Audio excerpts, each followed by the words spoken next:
Bismillahirrahmanirrahim. Assalamualaikum warahmatullahi wabarakatuh. Alhamdulillahirabbil alamin wa bihi nasta'inu ala umuri dunya waddin. Wassalatu wassalamu ala asyrofil anbiya'i wal mursalin wa ala alihi wa sahbihi ajma'in. Asyhadu an la ilaha illallah wahdahu la syarikalah wa asyhadu anna Muhammadan abduhu wa rasuluhu la nabiyya ba'dah. Allahumma shalli wa sallim wa barik ala Muhammad wa ala alihi wa sahbihi ajma'in, amma ba'du. Fa ya ibadallah, usikum wa nafsi bittaqwallah wa ta'atihi la'alakum turhamun. Mari sama-sama bersyukur kepada Allah Subhanahu wa taala, kita kumpul kembali dengan suasana yang nyaman di majelis ta'lim ini, saling bercanda, saling berdialog. Semogalah apa yang kita lakukan di sini mendapatkan ampunan Allah Subhanahu wa taala dan mendapat ridhonya. Kita dihitung sebagai orang yang telah melaksanakan kewajiban mencari ilmu pada malam ini. Dan kepada yang tidak hadir malam ini dengan uzur syar'i, kita doakan semoga mereka semua jika sakit segera disehatkan, dan jika ada halangan segera halangannya itu dilancarkan kembali urusannya sehingga dapat hadir kembali di masa mendatang. Masuk kita ke pertemuan ke-7 tentang bab fikih waris, bab 3 fikih waris, masuk ke rukun dan syarat waris. Rukun artinya tiang. Kalau jamaknya arkan. Arkanul miras judulnya. Rukun waris. Miras itu persamaan kata dari waris atau faraid. Miras itu artinya warisan, penghitungan waris, pembagian waris. Jadi rukun-rukun pembagian waris, arkanul miras.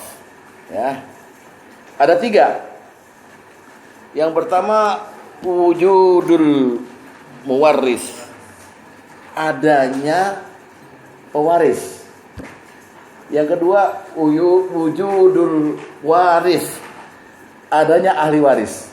Jadi muwaris itu artinya pewaris. Kalau waris artinya ahli waris.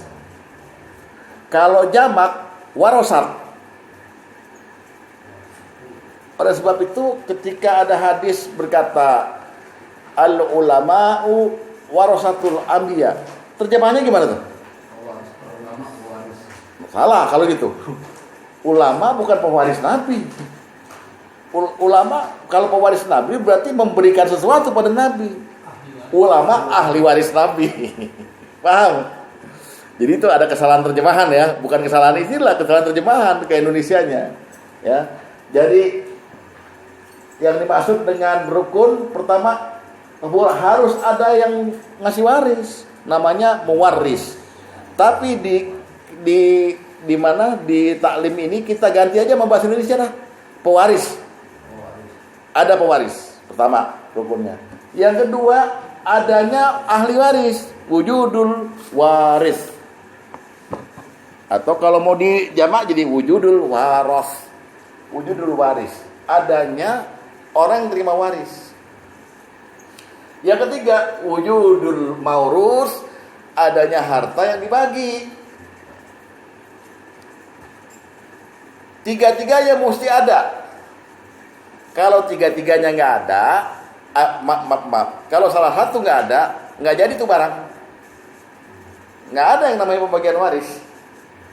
Contoh, ada ahli waris, ada harta yang mau dibagi waris, tapi pewaris belum mati. Nggak bisa. Ya, jadinya pokoknya rukunnya ini harus ada tiga-tiganya ini. Dengan syarat dan ketentuan berlaku. Di mana syarat-syaratnya? Nih syarat-syaratnya yang saya nomerin. Jadi rukunnya 3 dengan syarat. Sekarang kita masuk dulu ke yang pertama. Rukun waris yang pertama adalah wujudul muwarris, adanya pewaris. Dengan syarat, nah ini, si pewaris itu harus muslim sampai akhir hayatnya. Yang kedua dia mesti mati. Mati dalam Islam ada 2. mati hakiki dan mati hukmi. Mati hakiki dan mati hukmi. Nah, yang dimaksud mati hakiki, nampak zahirnya jelas bahwa dia meninggal dunia. Berdasarkan definisi mati menurut agama, yaitu berpisahnya ruh dari tubuh, atau kalau bahasa kelas tingginya lagi hakikatnya itu keadaan ruh tanpa jasad. Tapi yang nggak usah catat yang inilah terbingung. Berpisahnya ruh dengan tubuh. Ya, jadi jelas ada jenazahnya. Islam pula.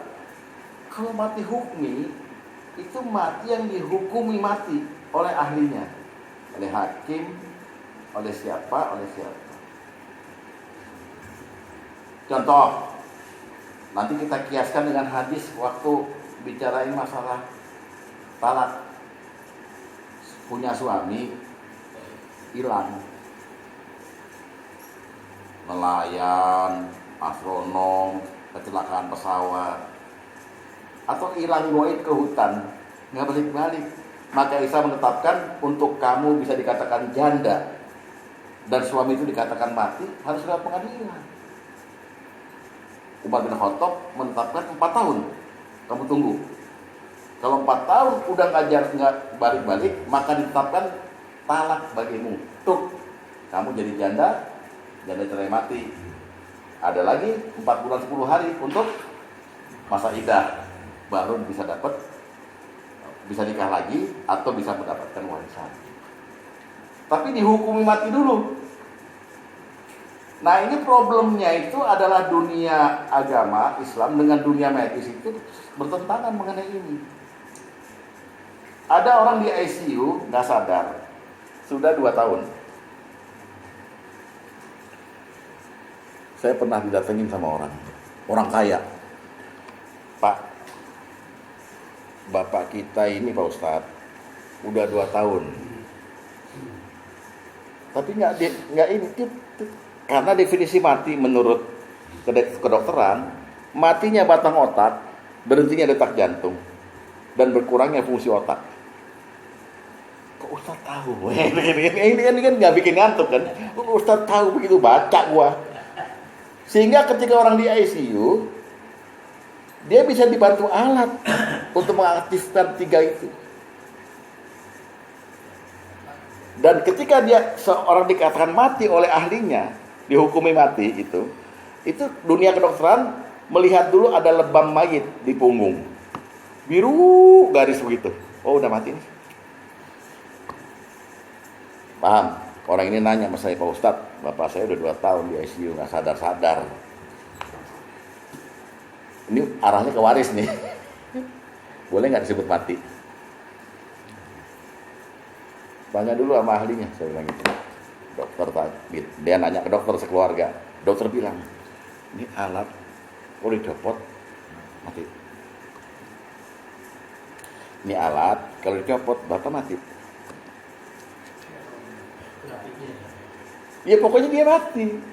Tinggal dibawa pulang aja, dimandiin, dikubur gitu. Tapi 2 tahun bertahan itu alat. Orang ini dinyatakan masih hidup walaupun kesadarannya tuh turun. Ventilator, periksa cek jantung segala macam. Baliklah orang ini dari dokter ke saya. Kata dokter mah kalau dicopot gimana menurut Pak Ustadz?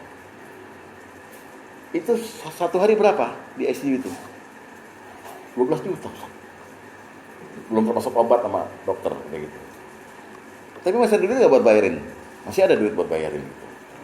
Terus dokter bilang kalau copot mati, jangan copot. Saya bilang begitu, jangan dicopot. Ini ada pisau, kalau ditusuk mati, jangan ditusuk. Tuh lihat tuh fatwanya Ustadz. Ini ada pistol, kalau ditembak dia mati, jangan ditembak. Anda melakukan pembunuhan. Jadi tidak ada alasan, Anda kan masih bisa bayarin terus. Gitu. Nah, mati itu tidak boleh dibikin jadinya. ahlinya bilang dia bisa masih hidup nih, ya udah, nggak bisa dibagi waris, nggak memenuhi syarat.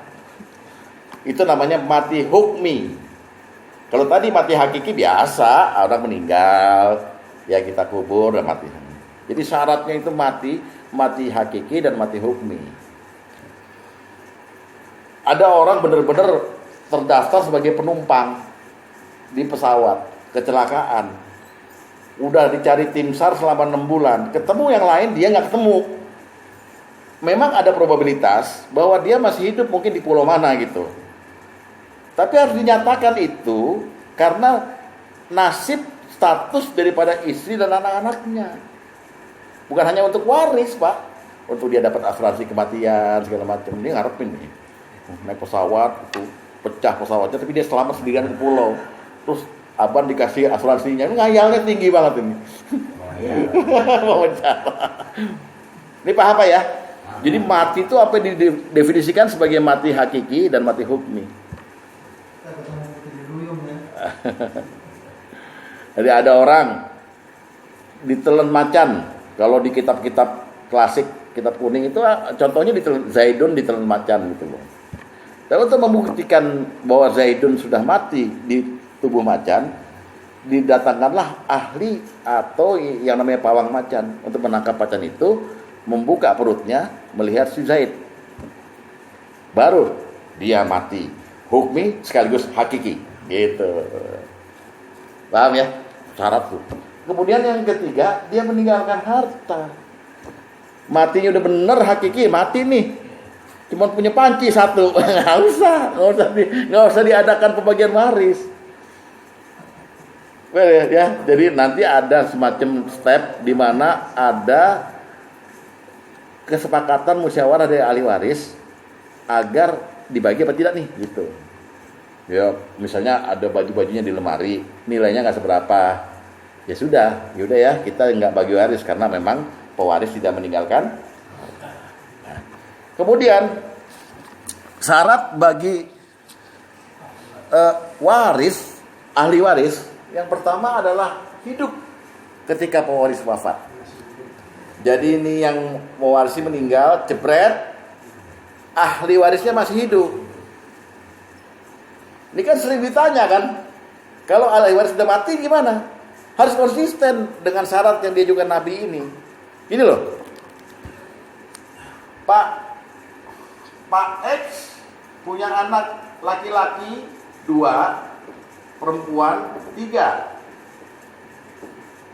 Anak laki-laki 2, perempuan 3. Pak X masih hidup ya. Tiba-tiba sebelum Pak X wafat, ya 2 tahun sebelum, 3 tahun sebelum, anak laki-lakinya meninggal. 2 bulan kemudian anak perempuannya meninggal 1. Paham ya? Ini ahli waris sebenarnya kan. Ketika Pak X wafat, maka dia dihitung dalam ilmu faraid hanya punya anak laki-laki 1 dan perempuan 2. Ini nggak terdaftar lagi, bos. Itu yang namanya hidup ketika pewaris wafat. Paham? Kok kejam sekali? Nggak gitu. Kalau dimasukin juga hitungannya beda, Pak. Hitungannya kan beda. Paham ya? Jadi ini mati duluan. Maka tadinya di dalam dukcapil, di dalam segala macam data, Pak X punya anak laki-laki 2 dan perempuan 3. Boleh buat sejarah. Tapi dalam ilmu faraid, karena anaknya mati duluan, maka dia tidak dihitung sebagai ahli waris. Maka Pak X hanya punya anak laki-laki 1 dan perempuan 2. Kenapa? Iya, karena waris itu peraturan utamanya adalah harta yang dari yang mati ke yang hidup. Yang mati nggak butuh harta. Paham ya? Jadi walaupun ini udah menikah dan punya anak, ya kan, sering kesian kan, tapi meninggal duluan, kemudian bapaknya meninggal selanjutnya, maka kita nggak boleh bilang, itu masih punya anak kan, dihitung dong. Nggak bisa. Habis Pak haknya. Itu kasus pertama. Si L dan P mati duluan sebelum bapaknya. Sekarang X sama punya anak L, L, P, P, P. X mati duluan. Ini memenuhi syarat kan semua? Nah, belum dibagi karena nunggu jual rumahnya. Karena yang dibagi bukan duit, yang dibagi tanah, bangunan, mobil, yang harus disatukan satuannya menjadi rupiah. Misalnya gitu, maunya bagi duit, ya. Maka sebelum bagi itu jaraknya 2 tahun, 3 tahun belum dibagi-bagi juga. L mati, P mati. Tibalah tahun ketiga, ada titik terang pembagian waris. Dapat gak? Dapat. Beda kan main tadi? Dia tetap sebagai ahli waris. Cuman perhitungannya munasakhah. Munasakhah itu gini. Seandainya munasakhah itu gini, Anda kan dapat harta waris dari orang tua Anda yang udah meninggal. Ya, udah meninggal gitu ya. Nih. Jika dia belum menikah, maka tetap diadakan perhitungan waris. Jadi 2 kali dia dapatnya. Hitungan pertama ini kemari, lalu ini dihitung waris juga. Karena dia itu meninggal, kalau belum menikah, kan juga punya ahli waris kan? Ahli waris ke ibunya, ke saudaranya, ngerti gak? Namanya munasakhah. Hitung pertama dulu dari almarhum ayahnya, lalu untuk bisa diterima sama anak-anaknya nggak bisa diterima gelondongan. Nih jatah bapakmu, nggak bisa. Itu dibagi waris karena dia meninggal. Paham? Namanya munasakhah. Perhitungan bertingkat. Ini dulu dihitung, baru ini dihitung.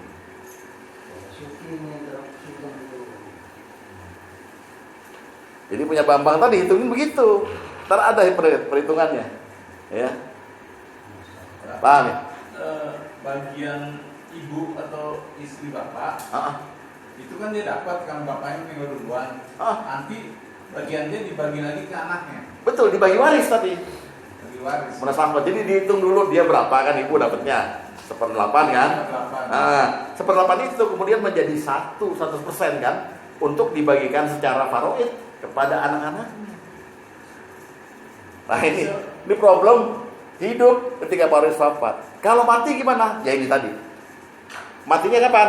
Ternyata sebelum si bapak, gitu. Udah nggak terdaftar lagi. Kalau bapak kan kita sama ya. Kalau beda ibu kayak saya sama mamanya Opik, bagian mamanya Opik hanya dibagi sama anak-anaknya aja kan. Kita enggak kan. Kita sama ibu, bagian ibu kita. Betul. Tapi kan perhitungannya begini. Karena masing-masing ibu kan punya anak kan? Iya. Ibu yang ini punya anak Opik, ibu ini punya anak bapak ini. Maka ibu itu kan berkongsi dalam 1/8. Nah, 1/8 yang dapat dari perhitungan bapak dibagi 2 dulu. Nah, yang itu baru dibagi, yang setengah dari 1/8 itu bagi ke sini, setengah 1/8 dan bagi ke sini. Gitu ya perhitungannya ya. Sampai sini ada yang mau nanya nggak? Nggak bingung kan? Iya Pak. Iya. Kebetulan tadi kan bapaknya masih hidup nih. Karena dia umur panjang, kan anaknya banyak 2. Nah, yang dulu mati itu adalah anaknya. Bapak masih ada karena umurnya sampai 100 lebih gitu. Iya. Ini bapak ya. Oke, bapak anaknya berapa? Iya, bapaknya masih hidup nih. Iya, masih hidup ya. Iya. Terus anaknya, pokoknya anaknya 2. Tapi anak keduanya itu meninggal. Lagi terus? Ya, nanti jatuh warisnya kemana? Yang mana? Iya tuh kamu. Iya, udah nikah tuh belum? Dia kan yang anaknya kan udah meninggal. Iya. Terus yang Pak Karim tanya? Yang saya tanya kan, bapaknya kan meninggalkan waris nih. Nah, jatuhnya kemana? Iya, jatuhnya bisa kan ada hawasi, ada saudara, ada istri, ada bapaknya lagi, ada saudara kandung segala macam. Yang sampai 20 itu tuh. 22 iya. Iya, makanya itu gunanya gitu. Kasusnya pasti ada begitu. Anak mati duluan semua. Ada. Jadi waris itu jangan dibayangkan hanya selalu dari orang tua ke anak. Bisa dari anak ke orang tua. Ketika dia meninggal ini, kan orang tuanya menerima waris harusnya dari anak ini kalau ada hartanya. Hah? Usul kan? Usul. Ayo, ada lagi yang mau tanya? Ya, Yus. Ya, kalau ini kasusnya ibu bapaknya udah meninggal kan? Bapak meninggal.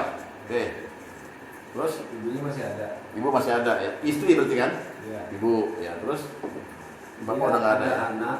Hah? Anaknya 7. Anaknya 7. Yang laki berapa, perempuan berapa? Yang laki 3. Oke. Perempuannya 4. 4 ya. Terus Anak ketiga. anak ketiga nih. Itu dia punya istri, punya anak 1. Anak ketiga. Jadi yang saya mau tanyain yang anak ketiga ini kan Ah. Anak ketiga perempuan, laki. Ah. Anak ketiga ini meninggal Sebelum apa setelah si bapak meninggal? setelah bapak meninggal. Setelah bapak meninggal. Setelah bapak meninggal kan ada ibu. Iya. Nah, dia punya waris sendiri kan, ibaratnya rumah sama. Dia tuh siapa? Yang anak ketiga ini. Kan Oke. dia punya anak istri. Ah. Nah, ketika dia meninggal, ini saudara yang 6 Ah. bilang ke istrinya, ini warisannya balik ke orang tua. Rumah sama mobil sama kendaraan semua diambil. Iya. Istri sama anaknya pulang ke rumah ibunya. Itu masuknya kemana tuh? Batil itu. Kalau dia meninggal, masih ada ibu dan masih ada saudara-saudara, apalagi dia punya istri dan anak, maka jatuhnya kan gampang. Istrinya dapat 1/8, anaknya apa? Anak laki apa perempuan? Laki. Anak laki menerima asobah. Jadi setelah ini, ayahnya udah nggak ada. Ya. Ibu 1/6, udah yang lain mahjub 1/6, 1/8 plus sama asobah binafsih. Selesai pembagiannya begitu. Bukan dibalikin semua ke orang tua, tapi ada hitungan warisnya. Ada hitungan warisnya. Ya.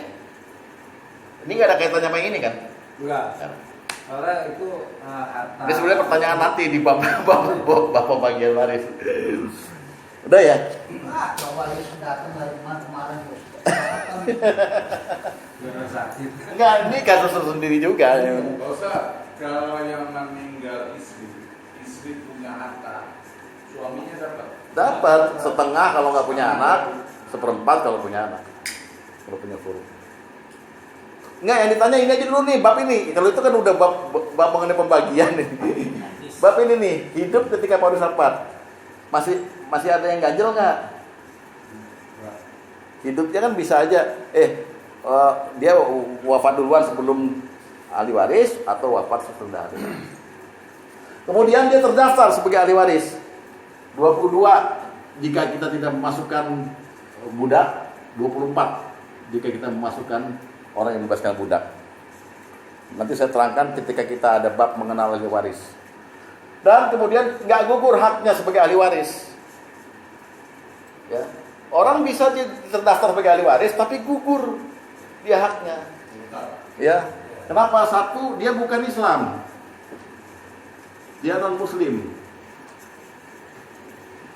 Bapak muslim, meninggal, anak 3, yang 1 masuk Kristen. Yang masuk Kristen gugur haknya. Nggak dapat waris. Sebaliknya ketika dia mati, bapaknya nggak bisa menerima waris juga. Karena orang kafir tidak saling mewarisi dengan orang Islam. Yang kedua, dia tidak membunuh yang mau mewarisi. Gini maksudnya, saya jelaskan. Saya kaya raya, Yus anak saya. Kaya raya Yus. Sampai cerita ke anak tuh udah nggak sanggup lagi karena kata-katanya udah nggak ada. Pokoknya yang kena sinar matahari tuh, yang kelihatan tuh punya saya. Ini anak belis, tamak. Kapan gue punya kalau gitu? Kok bapak gue yang punya terus? Walaupun dia bilang nanti ini akan jadi milikmu semua gitu. Ya dipercepatlah Pak, bunuh bapaknya.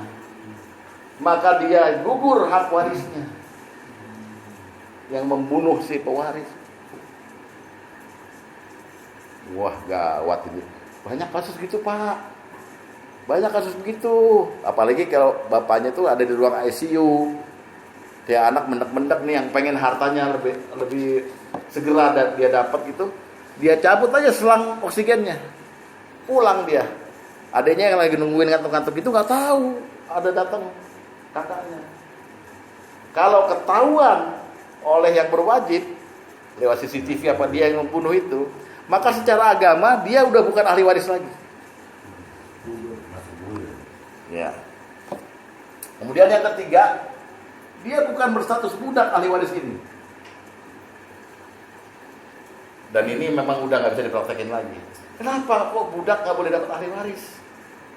Karena budak itu di zaman Nabi tidak punya apa-apa kecuali dirinya sendiri. Ketika dia dapat rezeki itu buat tuannya. Masa kita mau ngasih majikannya? Ngerti nggak? Jadi jangan bicara perasaan atau kasih sayang. Kasihan dia kan anaknya juga. Tapi dia budak kan? Budak. Anda kalau ngasih dia, sama majikannya diambil itu. Karena majikannya berhak. Jiwanya aja dibeli kok. Paham ya? Nah, jadi tidak gugur haknya sebagai ahli waris. Asal dia tidak melewati ini. Dia bukan non-muslim. Maka dia berhak terdaftar. Dia tidak membunuh si pewaris. Dan dia bukan budak.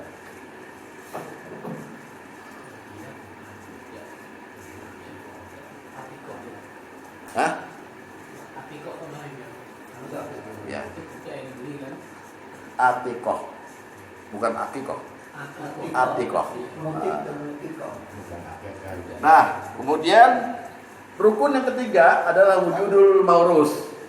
Kalau murtad itu cuma 3 itu. Iya. Kalau untuk sekarang ini ada lagi Pak Ustaz. Apa tuh? Kayak orang dia nikah, tapi dia sebelum nikah dia punya anak. Ini kan binnya aja ke ibunya. Bapaknya nggak bisa mewaris. Bukan. Kalau itu bukan masuk ke gugur haknya. Itu nanti masuk di sini. Ada yang terdaftar dan saya akan menggunakan yang tidak terdaftar. Oh, masuk di sini. Iya. Karena tidak terdaftar ada 2. Tidak terdaftar memang tidak terdaftar tapi termasuk kerabat. Tidak terdaftar yang bukan kerabat. Ipar, menantu, mertua itu kan ya, kerabat tapi nggak dapat.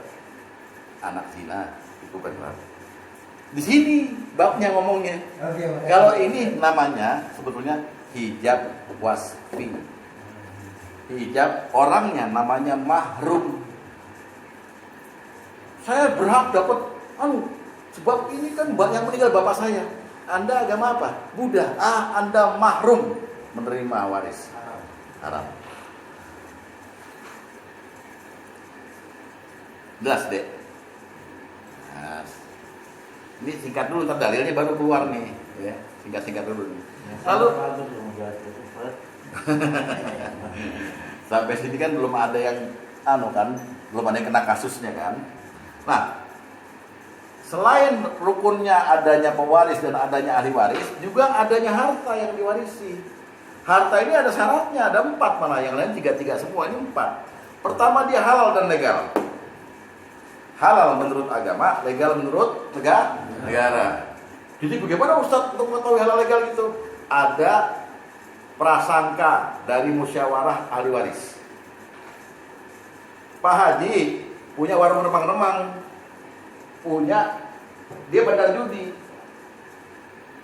punya PSK di kos-kos itu di Pulau Patabuana. Penghasilnya dari situ. Mati Pak Haji, anaknya 5. Anaknya tahu bapaknya germo. Mau dia mau terima waris juga, duit lendir, duit haram, nggak mau saya. Gitu dong, jangan duit. sih nggak mau. Ente mau? Masya Allah. Kakak lo tuh. Sumpah. Ini pengajian apa bar ini? Kacau. Marah banget ya. Legal. Makanya ketika hidup Pak, tolong anak kumpulin. Bapak punya utang di sono. Ini lagi Bapak cicil. Bapak punya mobil ini atas namanya Bapak. Ini Bapak mau kasih Ibu, dibalik nama. Jadi nanti ketika musyawarah kelihatan buktinya. Oh ini punya Ibu, oh ini punya Bapak. Gitu. Gue yang beli itu. Iya, ada serah terima ya, ada saksi. Kayak kemarin yang hibah wasiat ya, ada saksi, ada saksi. Dimiliki penuh oleh pewaris ketika hidup. Barang yang bisa dimiliki waris ketika hidup yang memang dimiliki, bukan yang belum dimiliki. Saya tanya Bapak, duit santunan di baskom kematian itu punya siapa? Ya, waris. Cocok. Diwaris nggak tuh? Bukan punya yang mati. Adanya duit itu karena dia mati. Waktu dia hidup orang langsung ngasih sama dia. Ini gua berduka cita ya. Siapa yang mati katanya? Malah tersinggung dikasih duit. Paham? Hati-hati sensitif. Itu bukan punya si mayat. Asuransi kematian. Dia siapa? Waris. Tapi konotasi sekarang orang anggap ya kata bapak lu ya, karena dia mati orang ngasih dia. Itu dia makanya yang mau dijernihin di sini Pak Bas. Di sini mau dijernihin. Jadi pilah dengan baik yang dimiliki 100% oleh Bapak saja.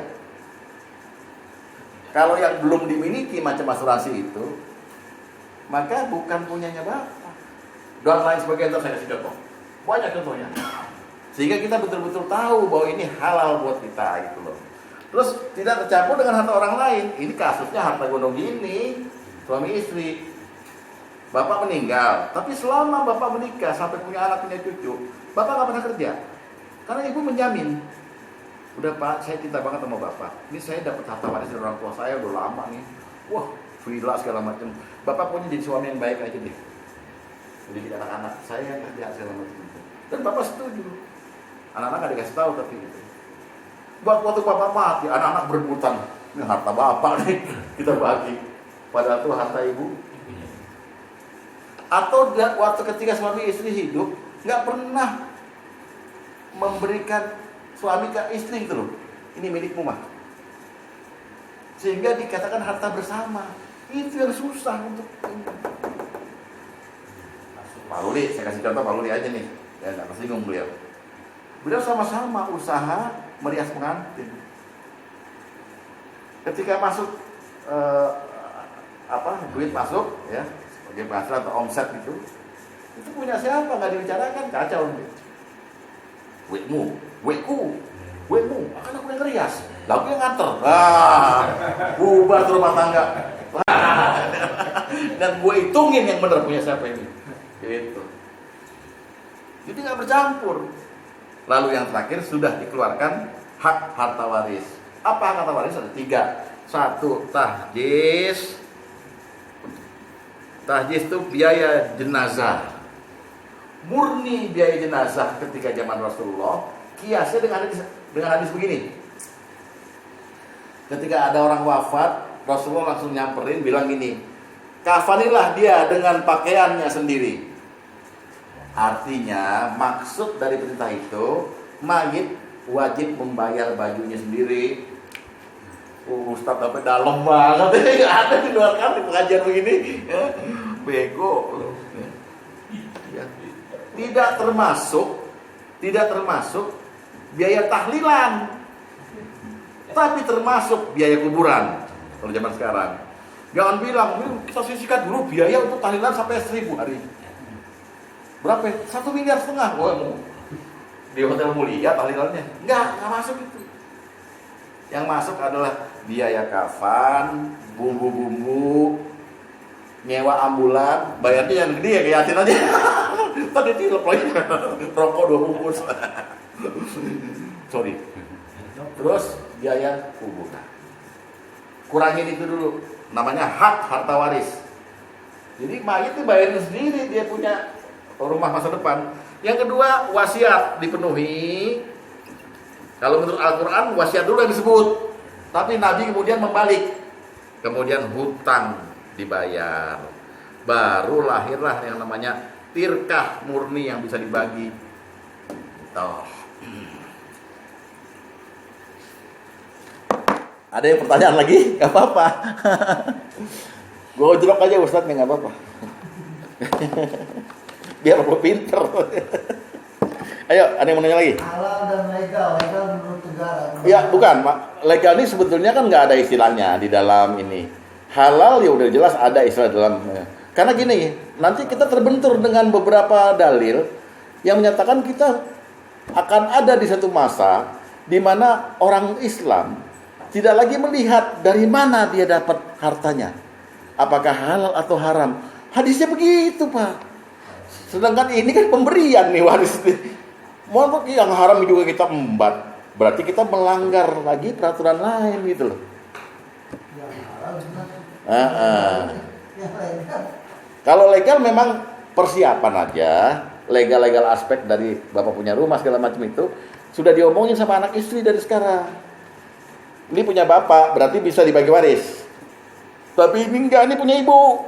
Dia ada nih buktinya kebalik nama. Jadi bapak nggak ada harta waris. Paham ya? Persiapan gitu. Segala hutang, segala piutang juga bisa. Bapak punya piutang nih. Piutang maksudnya kita menghutangkan orang. Ada 3 miliar di sono. Nanti kalau bapak mati kamu tagih ya, gitu. Kan begitu. Misalnya kayak zaman sekarang kan banyak nih yang pejabat lah anaknya juga belum tahu tentang waris dengan harta halal ini. Misalnya seandainya dia hasil korupsi, anaknya kan nggak tahu sama sekali hasil korupsi hasil apa, dia punya harta. Iya. Pas bapaknya meninggal, pas dibagi itu, anaknya mau filter nggak ini? Secara tidak langsung harus filter nggak ini bapaknya uang dari mana? Nah, bagus pertanyaannya. Jadi gini Pak, sebelum adanya pembagian itu kan ada perhitungan. Sebelum perhitungan ada filter. Itu semua lewat musyawarah ahli waris. Nah, untuk mengetahui atau tidak mengetahui halalnya satu harta itu adalah dengan probabilitas dan prasangka, zon. Bapak kita golongan apa sih? Golongan 3A, 3B. Gaji pokok 7 juta. Kok rumah di Pondok Indah 17 miliar harganya? Waduh, bukannya nyangka yang buruk ya, tapi ini harta syubhat nih gitu. Lalu kita mesti tega Pak, mesti tega, nggak kayak Pak Sugeng. Mau dari mana lender terserah, yang penting gue tinggal di Pondok Indah. Kalau perlu dijual sama dia, kasih nabung semua taruh sono, cecep taruh sono semua. Gitu. Paham Pak ya? Jadi memang musyawarah Pak. Filter tuh di musyawarah itu, kumpul semua ahli waris. Ini yang menyebabkan kita kemudian bersatu kembali setelah lama ketika orang tua kita hidup, mungkin ada masalah dengan saudara kandung. Kumpul lagi. Ya, Saya tambah, itu musim yang baik. Tapi ini 1001 yang kalau yang ajaran makanya disebut ilmu langka. Karena susah dilaksanakan. Tapi ini teori yang harus dilaksanakan. Mau nggak mau. Makanya tugas akhirnya kan adalah skripsi mengenai risalah waris diri sendiri. Tugas akhir itu nanti. Gue periksa salah, ulang lagi kita dari bab pertama. nih nanti di ini kan kalau orang hilang ingatan, Kenapa? dapat ahli waris. Dapat. Dapat. Oke, dia dapat. Jangan kan itu janin di bukan dia belum berkeluarga kan. Nah, tapi dia yang nggak ngerti itu, ya kan kakak-kakaknya mungkin apa ini, ya dia kan dikhianatin lah. Iya, di samping dikhianatin, bukan dikhianatin ya. Nah ini gimana? Paling juga dipegang sama yang waras atau gimana? Terus dia misalnya. Kalau itu teknis Pak, di dalam dalil tidak ada. Tapi orang yang jujur pasti ini dapat. Karena untuk urus kehidupannya bisa. Ya ada istilah haknya tuh ada. Ada. Orang gila itu haknya ada gitu. Iya. Masalah dia ngomong teknis aja. Gini deh, ada orang tua marah sama anaknya. Saya bapak nih, Yus anak. Lo mulai hari ini nggak boleh di rumah sini lagi, nggak dapat waris gue lo. Saya gituin Yus. anak kandung. Yus pergi dari rumah itu. Sejam setelah Yus pergi saya mati. Dia dapat waris nggak? Dapat. Karena waris bukan berdasarkan benci atau suka. Begitu pula itu, bukan gila atau apa, enggak. Kalau ibadah yang lainnya, sholat, orang gila nggak wajib.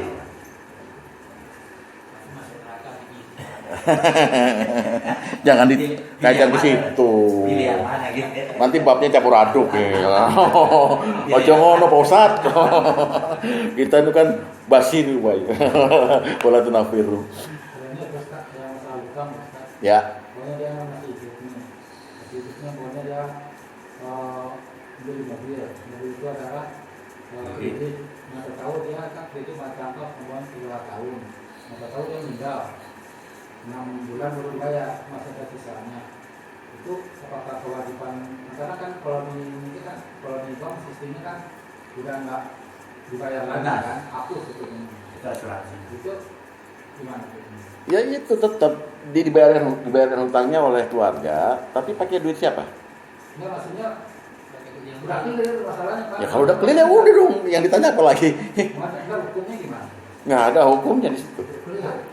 Kan udah Nggak ada. kan asuransinya dia kalau sesuai dengan uangnya enggak sesuai kan? Iya, Pak. Asuransi pokoknya kalau 20 juta, maka mobil itu kalau dihargai pokoknya 20 juta. Terus? Kalau di bangkai utangan kan nggak terpenuhi. Jadi kayak gimana? Iya, tapi kan hutangnya dibebaskan kan kalau dia mati. Hukum maksud saya gimana? Nggak apa-apa. Apa? Nggak apa-apa. Tidak Udah ada riba. Jadi dia ya udah ada perjanjian. Jadi dia nggak berhutang lagi dong. Perjanjian Gitu. awal masih hidup kan di Nah itulah yang saya sebut dengan halal dan legal itu legal tuh, bagian legal tuh. Nggak apa-apa, nggak ada sangkut pautnya sama agama itu. Karena perjanjian di dunianya kan begitu.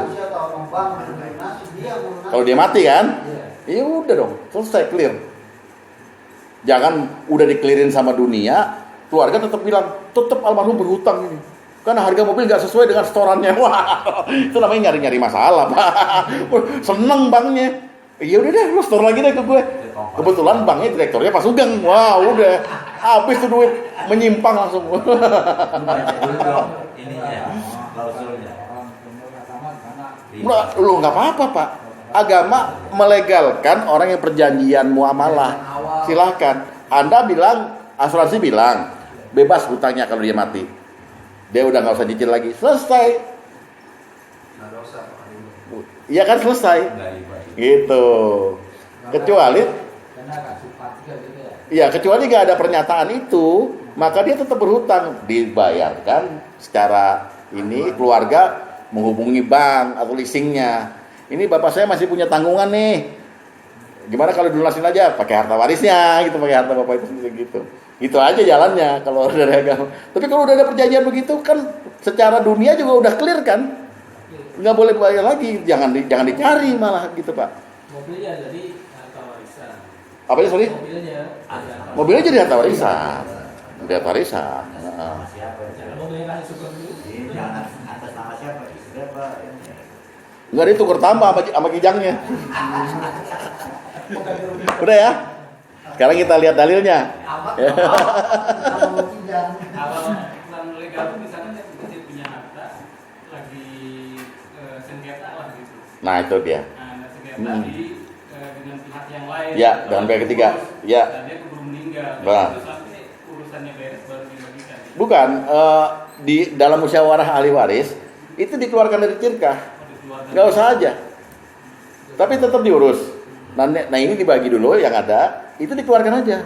Ini bukan tirkah. Setelah itu selesai dan bisa cair, itu dibagi waris lagi. Gitu, jadi munasakhot namanya. Bertingkat. Jadi Nggak nahan yang ada. Itu. Itu Gitu. bagian kita yang ngurus. Kalau ngurus itu honornya berapa? Apa di muka, apa DP, apa gimana? Ini kadang-kadang minta DP ya Pak Karim ya? Nganter motor ke pabrik aja DP-nya berapa tuh? Modus ya. Bukan, kijangnya soalnya dia abisin bangkunya, naikin motor anaknya Pak Karim. Ingat Pak Karim? Ke Kerawang ya? Mana? Hebat nih berdua. Ada lagi? Ya. Yang wujud dulu mewaris itu, yang mati. Mungkin ada bayangan saya nih. zaman sekarang ada orang yang jadi TKI gitu 4 tahun nggak ada kabar kan disebut mati gitu kan secara ilmiah. Iya, tapi begini, 4 tahun itu adalah waktu ikhtiar dan jarak ikhtiar yang diperhitungkan oleh para ahli fikih. Dia tidak menemukan lagi. 4 tahun makanya diberi adalah ketika itu tidak ada pesawat, tidak ada internet, sehingga 4 tahun dirasa cukup setelah usaha memenuhi waktu maksimal ikhtiar dan jarak ikhtiar. Udah lelah nih, gue lelah nih 4 tahun. Sekarang nggak mungkin Pak itu terjadi. Sekarang masih bisa kita hubungi KBRI atau apa mencari orang hilang. Dan PBB pun udah punya tuh divisi orang hilang. Ingat kemarin ada dosen UI. bukan UIJ, UII Jogja. Ketemu kan akhirnya. Dia ternyata nggak naik pesawat yang ke ini, tapi di Amerika. Ke Boston. Itu kalau bininya gila harta, nah laki gue hilang. Tapi ternyata dalam waktu berapa kali 24 jam ketemu itu orang. Mossad bergerak, CIA bergerak, semua bergerak untuk cari orang hilang itu. Kebanyakan dan di masa modern ini justru kecelakaan yang tidak mungkin dijangkau lagi dengan jarak ikhtiar dalam laut. Itu perahu Danau Toba itu akhirnya diberhentiin sama Luhut kan. Udah, nggak usah cari lagi. Karena kemampuan dari penyelam dan kapal selam itu hanya sampai berapa. Kalau ke dasar lagi dia terbawa arus bawah. Akhirnya dinyatakan secara hukmi udah mati semua. Kan kita nggak tahu, dia tahu-tahu dia ambil sama ikan duyung atau dewa ruci gitu. Wah, terbang ke pulau mana gitu, masih hidup. Oh, dia nggak pulang-pulang, istrinya kawin lagi, dapat asuransi kematian. 4 tahun kemudian dia datang, halo, assalamualaikum, siapa ya? Saya lakimu. Wah, gue udah kawin lagi, gitu. Jadi perlunya penetapan secara hukmi itu. Kalau hakiki ya udah kita nggak usah ngomong lagi kan, meninggal depan kita, gitu. Ada lagi? Ayo ditanya lagi aja, sepuasnya. Ya. Siapa tahu keluar dari ruangan ini mati semua. Gue yang ngitungin warisnya kan. Wah, ini kan. Ribet nggak tuh? Kalau kata orang bilang, belajar waris ngitung waris cuma 1 jam bisa kelar. Di YouTube itu banyak tuh. Silakan. Tapi Anda tidak nangkep itunya. Konsep dasarnya dalam Islam, bagaimana kita bisa membagi waris dengan benar. Makanya saya rinci begini, yang sabar. Nanti kita akan sampai pada penghitungan dan pembagian. Termasuk kita harus mengenal dulu kenapa abang menemukan ilmu waris itu para itu. Ya. Tapi kita timbul sadar Ya. itu. Belum nanti kalau ketemu dengan kasus Akhdariyah, kasus macam-macam. Itu yang Nabi sendiri di zaman Nabi nggak ada, tapi zaman Umar ada. Ada Umariyah, Akhdariyah, ada kasus kakek bersama saudara sekandung mayit, kakek mayit dan saudara sekandung mayit hidup, yang lainnya nggak ada. Maka kakek bisa memilih dengan 3 hal, dapat asobah, dapat 1/6, atau dapat 1/3 daripada sisa. Udah, lo mulai ngebul, buk gitu, gimana tuh? Si kakek tersinggung apa kagak tuh dapat 1/3 dari sisa. Tapi itu perlu step by step, baru ya. Saya yakin sih jebol ini semua lulus nih. Amin. Jadi ahli waris, ya. Jadi ahli menghitung waris, ya, ahli faraid. Pasti. Iya bisa, ini bos. Udah, ya, ini bagikan dulu ya. Kita mulai dari awal dengan dalil ya, dengan dalil supaya jelas itu ya. Lihat dalil nomor 1. Perlu kalau baca. Ya, mau dibagiin udah baca. Awal Pak Sugeng baca. Yang pertama, Pak. Dibaca huruf Arabnya dulu, baru nanti baca terjemahannya. Ayo, gundul tuh bocah. Al-Mayyun. Nah, ada lah. Oke ya, pelan-pelan ya. Bismillahirrahmanirrahim. Al-mirasu, nah itu yang namanya miras tadi itu. Artinya waris ya. Al-mirasu yaqtadi wujuda salasati asya. Miras atau waris membutuhkan wujudnya 3 hal sebagai rukun.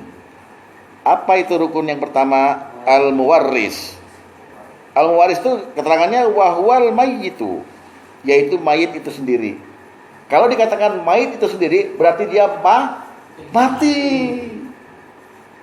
mati ya. Jangan orang masih ngap-ngapan doang, bapak udah mau bagi waris nih, jangan tersinggung ntar orangnya ya. Yang kedua, al-waris atau ahli waris. Wahwallazi yantami ilal mayyiti bisababin min asbabil miras, yaitu orang yang punya hubungan sebab-sebab waris dengan mayit sehingga dia memperoleh kewarisan. Yang ketiga, al-maurus, yaitu harta yang diwariskan ya. Wa yasamma tarikatan wa mirasan, disebut pula sebagai peninggalan dan tirkah atau harta waris. Dah, itu aja dulu yang dibaca. Ya, jadi jelas ya bahwa ada 3 rukun. Kalau boleh saya tanya, nggak apa-apa bapak nyontek ke papan tulis. Pak Rudi, rukun waris ada berapa ya?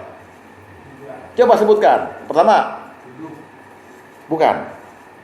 Adanya pewaris. Yang kedua,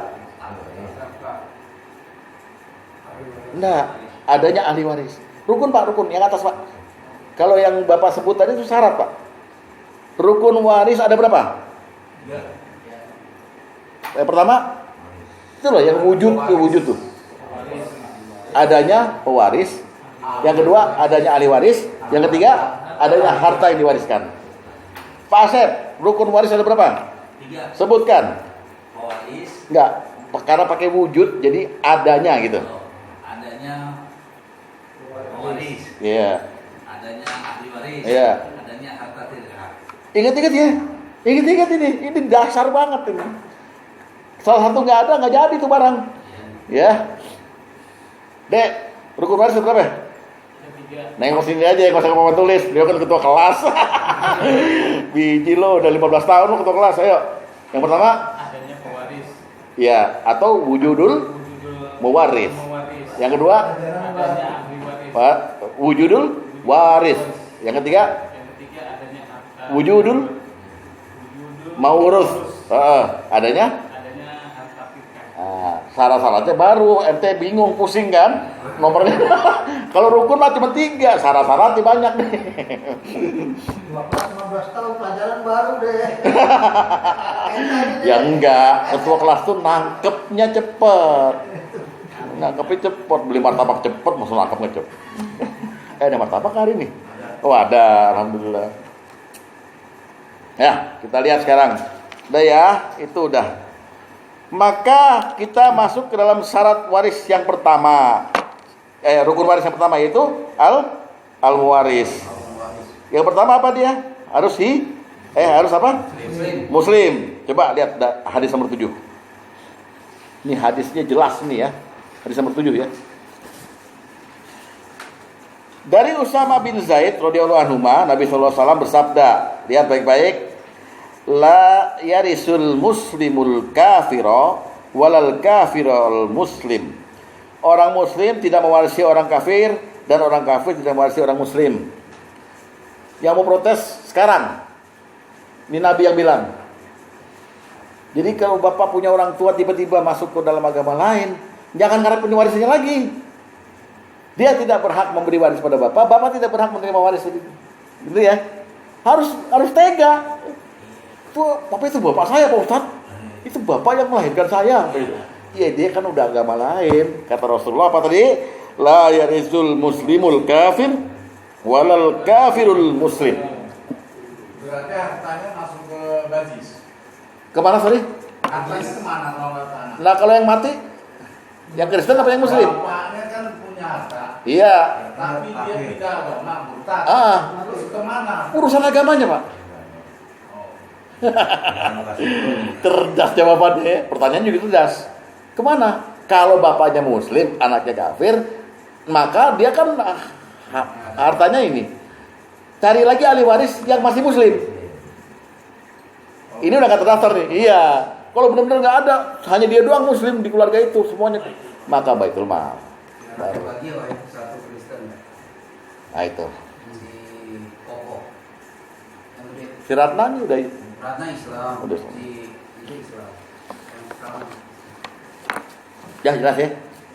Gampang kok kalau lihat dalil begini. Oh iya ini dalilnya, ya udah nggak boleh kita bagi-bagi ya. Juga kita sebagai muslim itu jangan tamak. Tetap ini ibu saya, Pak. Walaupun dia masuk Kristen, tapi masuk Kristennya pada waktu mau mati. Jadi bukannya la ilaha illallah malah dalam nama Bapa dan Ruh mati. Tetap nggak bisa Anda nerima itu, haram. Nganggu-nganggu emang Kristen. Bukan kalau dia mau apa dia ya taruhlah tergiur. Dia muslim nih karena kehidupannya ini diajaklah untuk masuk ini terus sama dia. Kalau masuk ini lokasi apa namanya ya antara ini. Iya. Udah mendapat itu dia berpikir apa namanya? Balik lagi. Islam. Islam lagi. Harta itu masih melekat atau gimana? Masih. Yang diberikan. Ya dia kan udah Islam lagi. Iya. Ya hartanya ikut Islam. Iya. Oh jadi dia belis ya. Masuk buat dapat harta, balik lagi hartanya ikut. Dibacok aja sama pendeta. Sama pendetanya dikejar-kejar dia. Weh, maling gitu. Ada modus baru lagi. Modus. Jadi dia bisa ngumumin di rumah. Jadi bapak kemarin murtad doang, pura-pura gitu. Yang penting dapat kita gitu. Masya Allah. Indah banget prakteknya ya. Kalau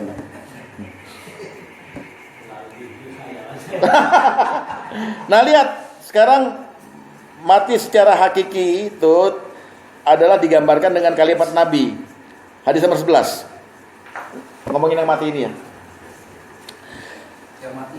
Iya, dari Abu Hurairah bahwa Rasulullah SAW pernah dihadapkan dengan jenazah seorang laki-laki yang punya hutang. Lalu beliau bertanya, apakah dia meninggalkan sesuatu untuk bayar hutangnya? Jika beliau diberi kabar bahwa orang yang wafat meninggalkan sesuatu untuk bayar hutangnya, maka beliau mau mensolatkannya. Tapi jika mayat tersebut tidak meninggalkan sesuatu untuk bayar hutangnya, maka beliau berkata, solatkanlah mayat temanmu itu. Ketika Allah memberikan berbagai kemenangan kepada kaum muslimin dalam menaklukkan banyak negeri, beliau bersabda, aku lebih berhak terhadap orang-orang yang beriman daripada diri mereka sendiri. Lihat baik-baik ini kata-katanya. Faman tuwfiya, oleh karena itu barang siapa di antara kamu yang mati, wafat, faman tuwfiya, sedangkan dia mempunyai utang, maka akulah yang akan bayarkannya, kata Nabi ya. Dan yang mati meninggalkan harta, maka hartanya untuk ahli warisnya.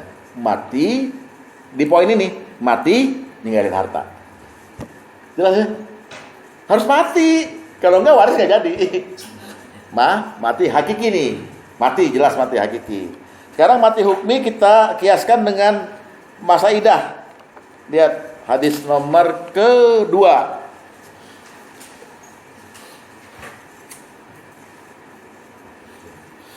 Dari Yahya bin Sa'id, dari Sa'id bin Musayyab, bahwa Umar bin Khattab berkata, seorang wanita yang kehilangan suaminya dan tidak mengetahui keberadaannya, hendaklah dia menunggunya selama 4 tahun. Kemudian menjalani masa iddah selama 4 bulan 10 hari, dan setelah itu boleh menikah lagi. Atau di-extension dan boleh pula menerima waris dari suaminya itu. Gitu loh. Paham ya? Jadi ini yang menetapkan bukan dia sendiri. Dia mesti ke hakim. Pak Hakim, masa iddah saya udah berakhir. Ya, kamu boleh nikah lagi. Dan kamu penerima waris dari suamimu yang hilang itu. Yang hilang itu gimana? Mati secara hukmi. Saya nyatakan mati. Kalau dia balik lagi, asoy dong. Suaminya 2. Nggak bisa. Baru ahli fawaid turun tuh. Ya, fawaid baru turun. Dibagi hartanya dihitung. Kalau selama 4 tahun lu main hitung aja, laki gue udah nggak tahu kemana, ya kita hitung gitu. Toto datang dia, bubar semua, maling gitu. Ya. Ahli fawaid itu pasti benar. Jadi sekarang aja ada. Lalu syarat yang ketiga adalah meninggalkan harta. Lihat lagi hadis yang mirip dengan yang tadi ya, hadis nomor 9.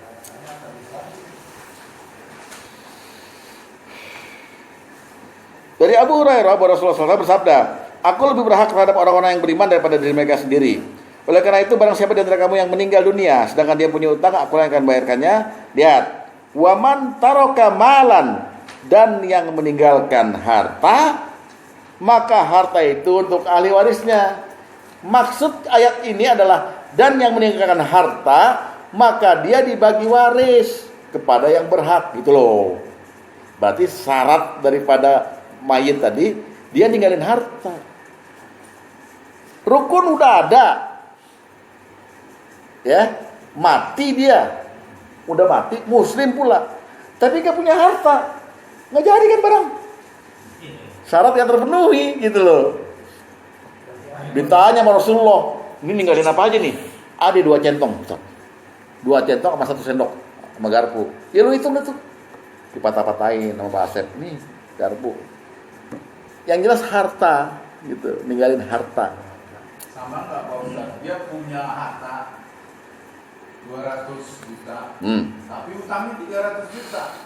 Terus? Berarti sama aja nggak punya harta. Ya, diperhitungkan. Kalau mau dihitung waris bisa itu. Harta warisnya segini, terus bayar utang segini. Kemudian kan min 100 jadinya. Min 100 itu. Ya, terserah si ahli waris. Yuk kita tanggung yuk. Bisa, atau kita begitu lihat min 100 kabur semua. Enggak jadi tuh barang.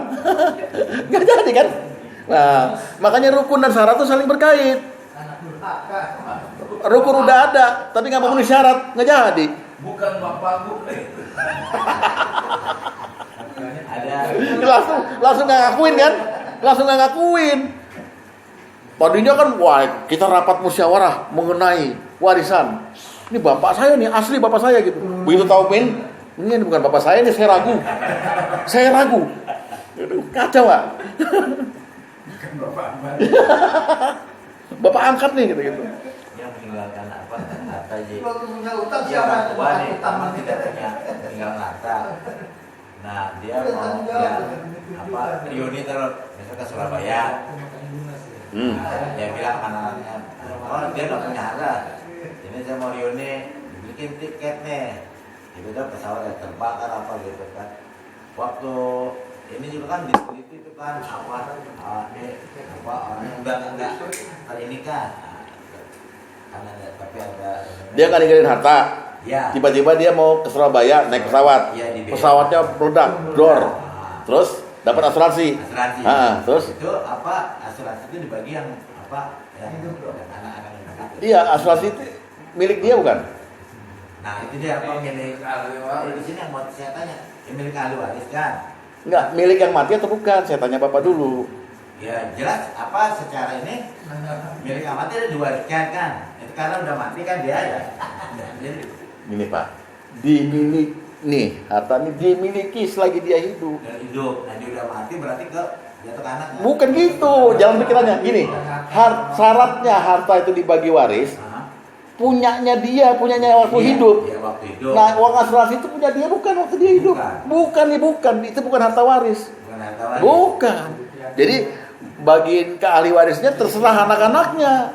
Bagi rata atau apa gitu loh Pak. Oh jadi bisa Karena itu bukan harta dia. Gimana sih? Sama kayak ini tadi Pak, yang nyeram kebang atau dalam itu sama kejadian. Ya sama seperti itu. nanti ini kan dia punya anak taruh 4 nih ya. Yang memberikan si A misalnya apa? Kalau itu teknis. Di agama nggak diatur. Pokoknya mau bagi rata silakan. Ini kan yang beli tiket gue ya untuk. Biasanya beginilah. Asuransi kematian itu di klausul akhirnya disebutkan jika si yang ini subjek asuransinya itu mati, objek apa subjek? Objek. Maka jatuh ke istri, anak. Udah itu doang. Jadi nggak berlaku itu 22 ahli waris. Karena bukan harta tirkah. Mungkin gini Pak Ustadz, sama mungkin ya, sama dengan orang tua kita mati. Kita ini kan punya kantor, punya kerjaan, Teman-teman kantor itu kan pada ngasih uang takjiah. Ya tadi yang baskom tadi. Makanya mungkin persamaannya seperti Iya. yang kantor Sugeng ngasih tagihannya pasti ke Sugeng. Orang yang kantor saya pasti ngasih tagihannya ke saya. Betul. Nah berarti itu yang kantor Sugeng ya hak Sugeng, yang kantor saya hak saya. Sebenarnya nggak ada masalah hak di situ. Orang dikasih duit ya udah terima aja. Nah tapi yang beliau jatuh dengan hak itu apabila Pak Sugeng meminta, weh kan yang mati orang tua kita, itu kan juga dikasih karena orang tua kita mati. Bagi gue dong. Lah dia sendiri nggak mau bagi. Nah lu berantem aja dua, nggak usah ikut khusus warung. Iya, karena jawaban dalam faraid nggak ada itu Pak, gitu loh maksudnya itu Pak. Tadi pemainnya nyengir tuh, karena dia udah bilang baskom tadi. Jadi itu betul Bapak, memang kejadian begitu. Terus uang yang saya terima dari teman-teman kantor, Iya. dari kantor itu terserah saya atau harus untuk membiayai pemakaman? Begini Pak, itu pemberian. Sekarang terserah moral Bapak terhadap orang yang mati ini. Kan udah diumumin di keluarga juga, di bisik-bisik. Ada biaya nggak? Soalnya di Pondok Benda 4 juta sekarang. Bapak udah nerima dari kantor nih, ada 40 juta di sini. Kagak ada, udah ngapain pinjem aja dulu. Nah itu moral Bapak bejat. Ini jawaban bukan jawaban faraid ya. Nih, iya, karena ini nggak lagi bagi waris sih. Ini ada satu lagi kasus yang masalah ini. Tapi saya yakin kasusnya bukan kasus waris nih. Modus Pak. Iya. Politikan dicoba. Soalnya kejadian pas waktu istri saya meninggal, saya dari alumni dapat 900. Iya. Tapi istri saya punya utang sama orang. Terus bayar utang itu? Ya saya bayarin karena kewajiban saya sebagai suami. Iya, nggak apa-apa. Saya bayar itu kalau 900. Moral Bapak tinggi. Berarti moral tinggi. Ini waktu mertua saya meninggal di Jombang itu. Saya kan dari kantor dapat. Saya kasih istri saya. Nggak saya kasih keluarga istri, enggak. Kasih saya. Ini orang simpati dengan dukamu. Gitu. Selesai Pak. Tapi bisa juga saya keep sendiri. Ada gini gua. Udah. Hah? Lo denger aja lagi. Mencuri dengar dia. Dikit lagi nih ya. Jangan banyak tanya lo ah. Kayak tamu nanya. Ya, sekarang masuk ke sini. Masuk ke rukun yang kedua yaitu al-waris. Hidup ketika al-waris wafat. Coba lihat dulu definisinya dari definisi waris dari Imam Asy-Syafi'i dalam kitab Fiqhul Manhaji ala Mazhabil Imam Syafi'i, yaitu dalil nomor 3.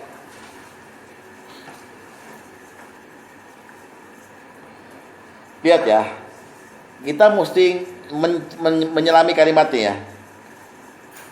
Waris secara istilah syar'i ya, wal irsu wahya fil istilahi syar'i adalah hakun qabilul lil tajazzi ya, yasbutu limustahiqihi ba'da mauti man kana lahu dzalika liqarabatin dan sebagainya.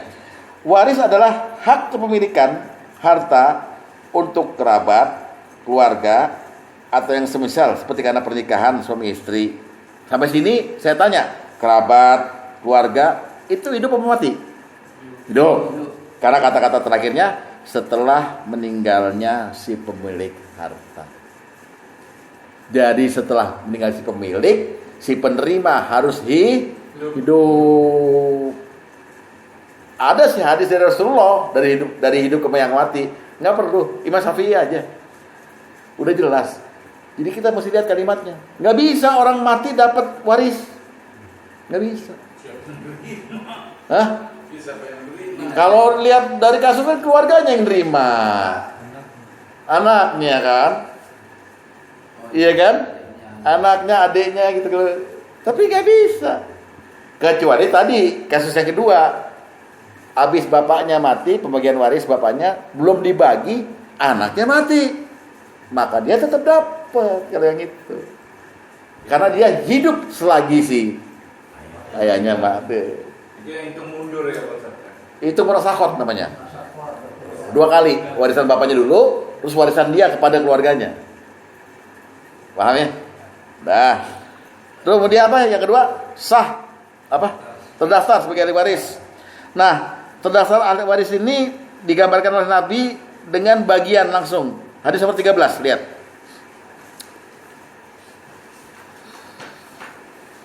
Dari Ibnu Abbas dari Nabi SAW, beliau bersabda, Al-hikul faraido bi ahliha, fama tarokat faraido fali awla rojulin zakar.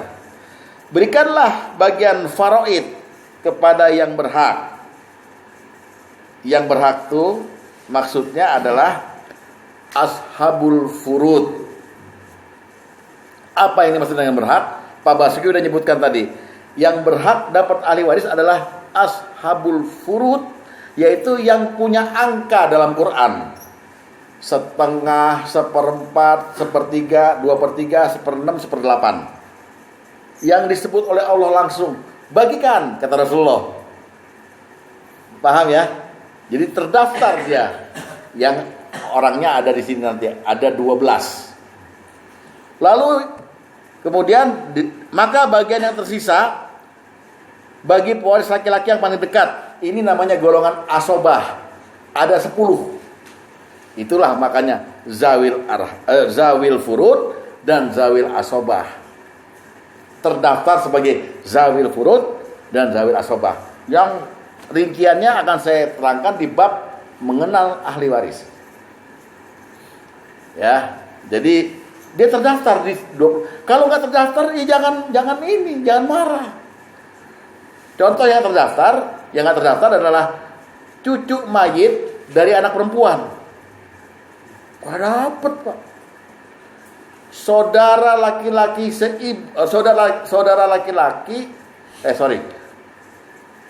paman dari jalur ibu nggak dapat. Padahal paman dari jalur ayah dapat semua. Oleh sebab itu ada golongan lagi yang nantinya kalau nggak ada ahli waris 22, mereka bisa dapat. Mereka dimasukkan ke dalam golongan zawil arham. Lihat hadis lihat Al-Quran yang kemarin tuh, Al-Anfal surat 8 ayat 75.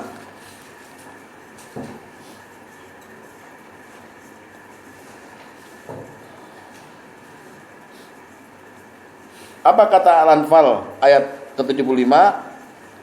Walladzina amanu min ba'du wa hajaru wa jahadu ma'akum faulaika minkum. Orang beriman dan setelah itu kemudian berhijrah dan berjihad bersamamu, mereka masuk golonganmu. Lihat baik-baik. Wa ulul arham, dan orang-orang yang mempunyai hubungan kerabat, ulul arham, yang kemudian disebut dengan zawil arham, ba'duhum aula bi ba'din fi kitabillah. Sebagiannya lebih berhak terhadap sesamanya daripada yang bukan kerabat menurut kitab Allah. Sungguh Allah Maha Mengetahui segala sesuatu. Zawil arham, kerabat masuk keluarga, tapi bukan golongan tadi, golongan zawil furud yang 12 dan golongan asobah yang 10, jadi 22. Enggak masuk itu. Kita lihat coba hadis nomor 6.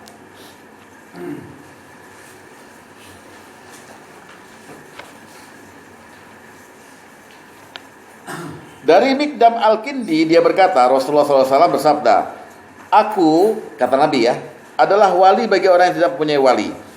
Aku mewarisi hartanya dan aku menyelesaikan permasalahannya. Lihat baik-baik. Paman dari ibu, maksudnya paman dari jalur ibu. Mayit itu punya ibu, ibu punya saudara laki-laki. Oke? Jadi paman si mayit dari jalur ibu ya adalah wali bagi orang yang tidak punya ahli waris. Dialah yang mewarisi hartanya si mayit dan menyelesaikan permasalahannya. Jadi kalau 22 tadi udah nggak ada semua, jatuh pertama itu ke sono, ke paman dari ibu. Semisal nggak ada semua nih, mayit sendiri, orang tua nggak ada, istri nggak ada, anak udah hilang semua, habis meninggal semua gitu. Tapi dia hidup sama sama pamannya dari ibunya, maka dia adalah pewaris yang masuk golongan zawil arham. Tapi dalam golongan ahli waris utama tidak dihitung, dia nggak ada. Paham ya? Masuk bukti atau bule ya itu ya? Masuk apa? Masuk bukti atau bule ya? Iya. Enggak, jalur ibu yang perempuan udah enggak lagi malah. Jadi hanya Pak Le, Pak D dari jalur ibu. Tapi terakhir banget loh ya. Itu pun enggak ada, maka Baitul Mal. Kemarin kita udah ini, udah garap ya. Nah, ayah mana? Banyak kan ibu. Jadi sama pamannya sama ibunya yang ibu kan selevel itu. Ibu kenapa? Kan yang ibu nih, yang pastinya atau punya ayah. Namanya ayah itu sama paman kan selevel, Pak. Kok bilangkan ayahnya? Kan saya udah bilang nggak ada semua. Nggak ada semua. Iya nggak ada semua, nih kan paman. Iya. Kan yang masih itu kan punya bapak kan. Bapak Iya. itu sama pamannya kan selevel. Iya udah meninggal itu semua. Iya kan saya bilang tadi. Ahli waris yang 22 habis, Pak. Tinggal dia sendiri. Yang dia. pamannya doang. Paham ya? Oh jadi yang apa namanya ayahnya yang istri itu mendapat yang 22 itu dapat ya? Enggak. Ya maksudnya kalau enggak berarti kan di situ kan ada itu kan nggak berhak tidak ya? Karena orang ada. Makanya Al-Quran bilang zawil arham. Susah Iya, amat. maksudnya paham itu kan maksud saya kan ayahnya masih hidup nih. Tuh masih hidup. Kalau masih hidup udah. Ya tapi kan dia nggak dapat yang 22 tuh bapaknya tuh. Bapak yang Gimana Pak? Ya, oke. Ya. Saya layani Bapak. Nah, Oke, ini mayit ya. ya. Mayit ya, kita berangkat dari mayit loh ya. Ya. Oke. Terus Dia kan punya apa namanya? Punya orang tua kan? masih hidup. Masih hidup yang perempuan nih anaknya. Kan tadi anak itu kan selevel dengan paman. Enggak, ini mayat dulu nih mayat. Ini mayit nih yang meninggal dulu. Oh, sekarang. Yang meninggal sekarang, Ya. yang masih hidup Ya masih hidup kan yang katanya dia pamannya istrinya dapat kan kalau orang ada lagi yang Oh, lain. bukan paman istrinya, Pak. Salah. Paman. Bukan, Pak. Bukan. dari jalur Paman mayit. ibu. Paman mayit. Yang meninggal. Paman mayit dari jalur ibu. Ini ibu. Ini ayah. Ayah kan punya saudara laki-laki. Ini paman dia dari jalur ayah. Ini paman mayit dari jalur ayah kan. Oh. Ini ibu punya saudara laki-laki. Paman mayit. Ini nggak terdaftar di 22. Ini terdaftar. Ya laki-laki. Tapi kalau udah semua. Tapi Rasulullah bilang, Ya. baru ke dia. Al-Quran bilang, ulul arham lebih berhak karena dia kerabat, tapi nggak terdaftar. Oleh sebab itu kalau nggak ada semua, nggak ada. Jangan bilang masih hidup, nggak ada semua saya tadi bilang. Maka dia menjadi wali yang menerima waris. Udah nggak ada Pak semua. Kalau dia nggak ada juga, baru Baitul Mal. Baitul Mal. Jelas. Tadi itu maksud saya. Oke, maksud Bapak gimana? Nggak apa-apa, nggak apa-apa. Yang saya maksud tadi kan bukan kalau itu harus saya tahu kemarin udah terangin kan. Iya. Kalau maksud itu. Hmm. Yang saya maksud itu kan yang pamannya tadi. Paman itu maksudnya tuh. Kalau bicara paman, Iya. pamannya mayit. Oh, betul. Iya dong. Ayah mayit. Cucunya mayit. Makanya saya Bukan bilangnya mayit. paman istri, nggak ada. Saya ngomong istri kok. Kalau kita bicara faraid, jabatan yang kita sebut itu kakeknya mayit, bukan kakek bininya, nggak ada hubungannya. Bapaknya mayit, bintun anak perempuan mayit, paman mayit. Tapi dalam yang 22 itu paman mayit yang ada ahli waris, berhak dapat waris. Paman mayit dari jalur bapak. Yang kita omongin paman mayit dari jalur ibu tidak berhak dapat waris kecuali dia masuk dalam golongan zawil arham. Sesuai Quran Al-Anfal ayat 75, ulul arham atau zawil arham dapat lebih berhak dengan syarat dan kondisi tidak ada 22 ahli waris itu meninggal semua. Jadi Allah menyediakan kasus seperti itu. Bisa saja orang hidup sendiri di sono, di Bukit Tinggi ada paman dari jalur ibu, masih ada. Berarti pamannya itu mewarisi hartanya karena dia udah gak punya siapa-siapa di sini. Paham Pak? Itu. Pertanyaan Bapak bukan soal itu kan? Berarti paman dari istri tadi. Iya. Nah, kacau jadinya jawabnya juga. Sebenarnya kan istri itu kan punya bapak. Nah, bapak itu bawahnya kan ada kakak beradik.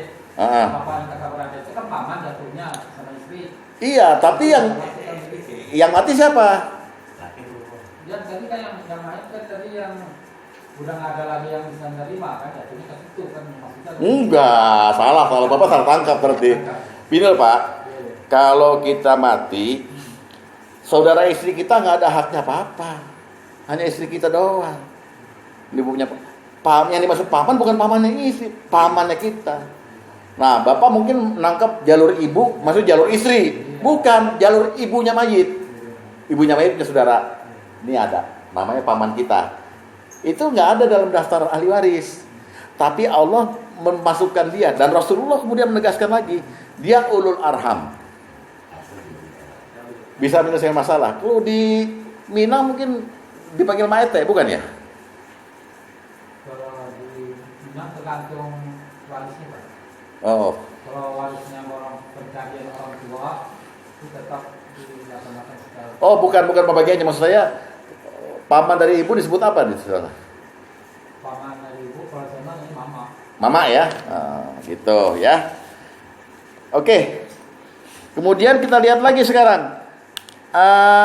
Zawil arham yang kedua adalah hadis nomor 12. Lihat baik-baik nih. Dari Nu'man bin Salim dia berkata, aku pernah bertanya pada Ibnu Umar, apa pendapatmu tentang seorang yang mati dan meninggalkan, lihat baik-baik ya, seorang anak laki-laki dari anak perempuan mayit. Berarti dia ke mayit siapa? Cucu laki-laki mayit, tapi dari anak perempuan. Seorang anak laki-laki dari anak perempuan. Mayit, harus tambahin mayit ya. Ini mayit. Ini mayit ya, punya anak. Benun laki-laki. Bintun perempuan. Bintun. Nah, waris dalam Islam yang 22 tadi ahli waris. Ini punya ibnun, punya anak laki-laki lagi nih. Berarti ke sini apa namanya? Cucunya mayit. Anak laki-laki, terus anak perempuan. Ini dapat. Di sini stok udah gak dapat. Sampai sini doang. Anaknya langsung aja yang dapat. Anaknya, cucunya nggak dapat dari jalur perempuan. Walaupun laki-laki. Maka ditanya Nu'man kepada Ibnu Umar, dia bertanya, bisa nggak anak laki-laki dari anak perempuan dapat, atau cucu laki-laki mayit dari jalur perempuan, gitu maksudnya. Lalu dijawab tidak. Ibnu Umar itu anaknya Umar bin Khattab, begaul sama Nabi itu 1 hari 20 jam. Pasti dapat jawaban dari Nabi ini, gitu loh. Maka jalurnya ke sini putus, nggak ada cucu perempuan. Kasihan Ustadz. Maka masuk dia juga ke dalam grup Zawil Arham. Kalau anaknya perempuan dua-dua itu tentunya nggak dapat juga. Nggak dapat Pak. Walaupun laki-laki. Iya. Jadi jatuh warisnya ke siapa? Misalnya dia si mayit, dia punya anak perempuan 2, ya kan? Dia punya cucu, terus si mayit ini meninggalkan harta harga warisnya untuk siapa nih? Ya, anak perempuan kalau tunggal dapat setengah. Kalau dia 2 atau lebih dapat 2/3. Kalau anak perempuannya si mayitnya udah meninggal, terus anak-anaknya udah pada meninggal, ini kan ada cucunya sah. Cucunya Nggak dapat. nggak dapat. Terus Terus jatuh hartanya ke siapa? Yang anaknya udah pada meninggal aja. iya, yang 22 itu tadi. Yang 22 lari ke ukhtun syakikoh, Ada kata ukhtun li'ab, akhun syakikoh. Oh, dari Tawasi bapak ibunya. Itu yang perlu ketelitian di situ. Nggak dapat cucu dari perempuan, maka dia bisa dikasih harta tuh dari jalur ketika mayit masih hidup, hibah. Kalau enggak sebelum mayit meninggal bikin wasiat. Yang penting enggak lebih dari 1/3 dari harta itu untuk mereka ini atau untuk paman. kasus si Herman Arab. Dia kan itu dia ngobrol di depan saya. Istri apa ibu? Istri atau ibu? Istri. Ya, jangan bilang ibunya, tadi kan ibunya. Ini dalam faraid hati-hati ngomong. Rumah itu kan atas Ibu tuh bukan istri loh. Nama bapaknya, Ah. nama bapaknya istrinya. Ah. Jadi Mertua bapaknya berarti ya? punya anak perempuan. Yang mertua. Ah. Iya, punya anak perempuan. Nah, ini surat rumah ini kan atas nama bapaknya udah meninggal. Jatuhnya kan ke istrinya nih, Ya. sama ibunya. Nah, istrinya kan meninggal Herman nih. Herman lagi gerangan di depan sama Joni. Waris nih, berdua nggak ada. Kata Joni nggak bisa lo nggak dapat waris, lo orang luar, orang lain yang dapat ya. Anak lo dia bilang. Dia dapat. Jadi dapat iya, Arabnya itu dapat ya? dapat seperempat. Oh, Suami dapat seperempat karena istri punya keturunan. Kalau dia nggak punya keturunan, suami dapat setengah. Penuh, emang jadi gen penuh. Itu. Ini hitungannya salah nih, bukan Quran nih, Injil kali. Deh, gitu. Jadi kan kita masuk ke sini tadi, jangan sampai melebar, masuk kepada terdaftar sebagai ahli waris, ya kan? Yaitu ashabul furud, asobah, zawil arham. Sebenarnya zawil arham bukan alternatif. Kalau ini semua punah, maka harta jatuh ke situ. Gak usah yang tadi Pak Is tanya ini. Itu kan Herman dapat seperempat. Seperempat. Ya. Pak saya itu seperempat dari setengah karena kalau istri seperdelapan. Maksudnya gimana? Kalau dalam waris laki kan satu, perempuan kan setengah. Iya, terus? Nah, bagian istri kan seperdelapan. Tapi bagian Herman dari seperempat. Apa ada hubungan? Nggak ada hubungan, ini yang mati ini istri. Jadi istri udah nggak usah dihitung lagi. Enggak, maksud saya hitungan seperempat atau seperdelapan kan 2 kali. nah, Iya, nggak bisa dihitung begitu. Iya, karena kan maksud dia menghitung jatah orang mati. Memang dari Al-Qur'annya begitu. enggak, jatah perempuannya kan memang setengah dari laki. Betul, memang. Itu untuk rumus lain, Pak, bukan untuk rumus suami istri. Enggak, saya berkonotasi apa ini ada hubungannya. Itu nanti hitungan itu berlaku untuk nanti yang dapat asobah ma'al ghair dan asobah bil ghair. Harta sisa. Iya, harta sisa bil ghair ama binafsi. Ana ada 10 orang yang dapat asobah binafsi. Nantilah itulah Uyang entar ngebul ya. Enggak, kalau gue terakhir sekarang kan enggak ada kaitannya sama ini. Gitu. Iya lah, kagak-kagak aja lu ah.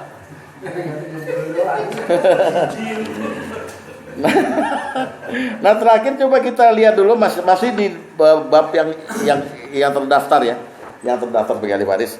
Maka saya mau uraikan yang tidak betul-betul memang tidak terdaftar sebagai ahli waris, baik itu zawil arham ataupun zawil furud atau apa. Ada. Pertama, anak zina. Anak zina nyebutnya. Kalau diperhalus anak di luar nikah. Ya mungkin ada yang hatinya lembut, nggak mau ngomong anak zina. Padahal Islam ngomong anak zina. Anak zina nggak dapat waris. Maaf ya, hati-hati bagi bapak yang anak pertamanya itu memang hamil duluan. Bapak harus nikah sama istri sekarang ini. Tapi anak itu bukan anak bapak itu. Bapak nggak pernah mewarisi. Dia nasabnya pada ibunya. Betul anak biologis, udah dites DNA betul. Tapi secara dia tidak sah sebagai anak, batil. Jadi anak pertama bapak biasanya ini kalau kita kan pacaran kayak toto trot aja, misalnya. Dan anak itu nggak usah dikasih tahu. Wawat kalau nggak dikasih tahu. Kenapa? Karena ketika anak itu perempuan, bapak merasa jadi walinya kan, menikahkan, nikahnya nggak sah. Bapak bukan bapaknya. Waris dulu itu wali hakim gitu ya. Apa? Kecuali dia mewakilkan. Mentaukilkan. Enggak, dia nggak bisa mentaukilkan, dia bukan wali. Dia bukan wali. Jadi ini anak nggak punya wali. Oleh sebab itu jatuh kepada hakim. Tidak ditaukilkan dengan sendirinya, dengan sendirinya. Paham ya? Anak zina. Hadis nomor 10.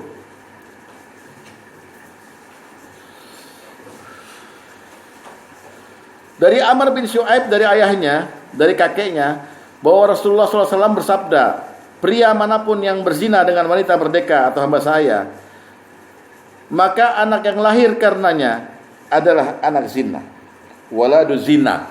Ini Rasulullah yang bilang loh ya, waladu zina. Kasar benar kelihatannya bagi bapak. Itu istilah biasa. Kemudian la yarisu wala yuras. Dia tidak mewarisi dan tidak diwarisi oleh bapaknya itu. Bapaknya mati, dia nggak berhak dapat waris. Dia hanya mati, bapaknya nggak berhak dapat waris.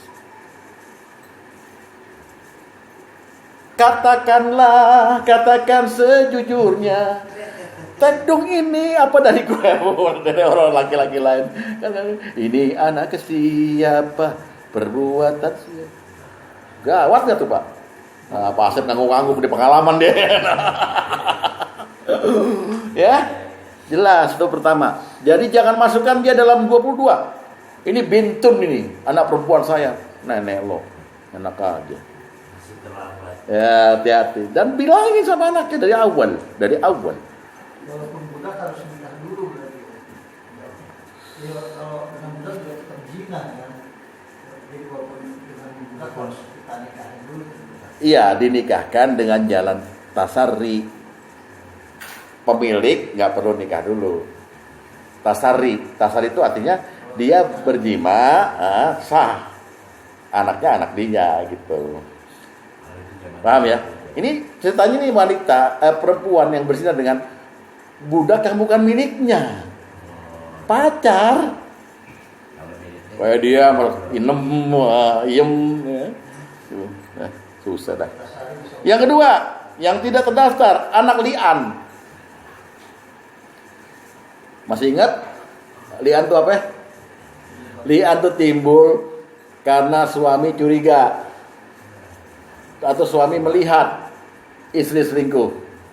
Satu, maka dia datang ke Nabi, istri saya selingkuh. Kata Nabi, tunjukkan bukti atau kau didera di punggungmu. Tapi saya yakin. Maka dia bersumpah li'an.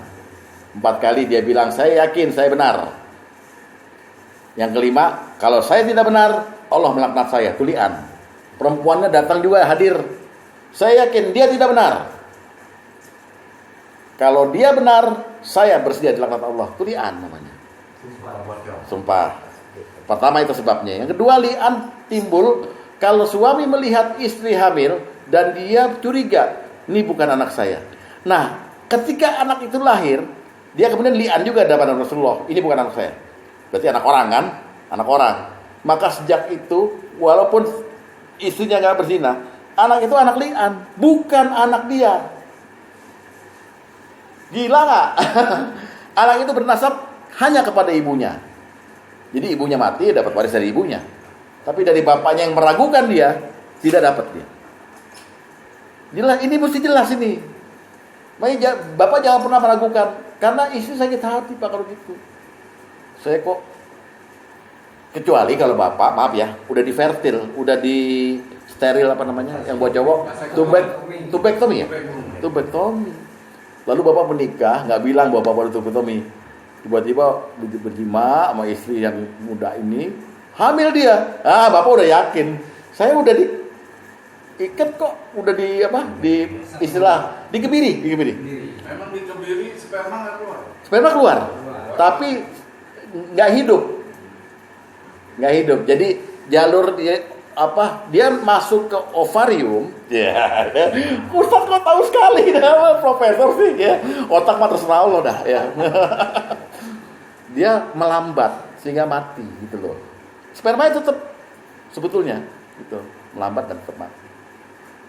Itu menurut hitungan manusia, orang yang udah divertil tidak akan bisa menghamili gitu. Nah, misalnya begitu, maka bapak udah patut curiga 99%. Lo berarti di belakang gua lo main lo. Jadi jangan pernah meragukan kehamilan istri dengan berkata ini bukan anak saya.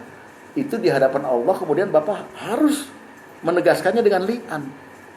Setelah li'an, maka anak itu bukan anak bapak lagi. Hanya dari keraguan.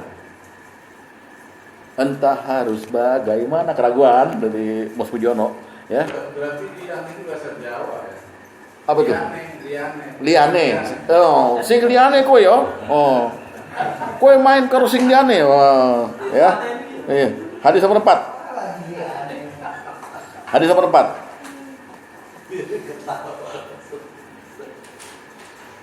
Dari Nafi dari Ibnu Umar radhiyallahu anhuma, ada seorang laki-laki meli'an istrinya di zaman Nabi SAW dan tidak mengakui anaknya. Maka Nabi SAW memisahkan keduanya dan menasabkan anak itu kepada ibunya. Ada seorang makhluk Allah, manusia yang dinasabkan pada ibunya bukan karena li'an, bukan karena zina, tapi karena memang nggak punya bapak. Maryam.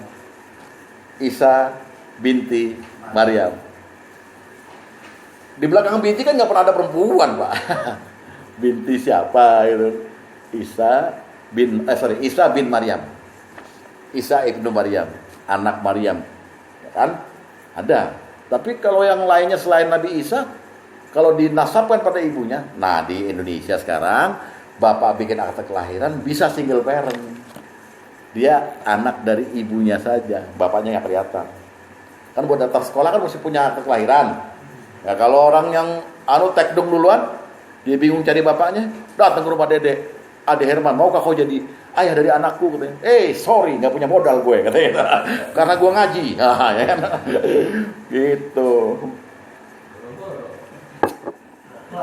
Ya, anak li'an. Kemudian yang ketiga anak angkat. Anak angkat ini bisa lebih disayang dan hatinya lebih dekat pada orang tua angkatnya ketimbang anak kandung.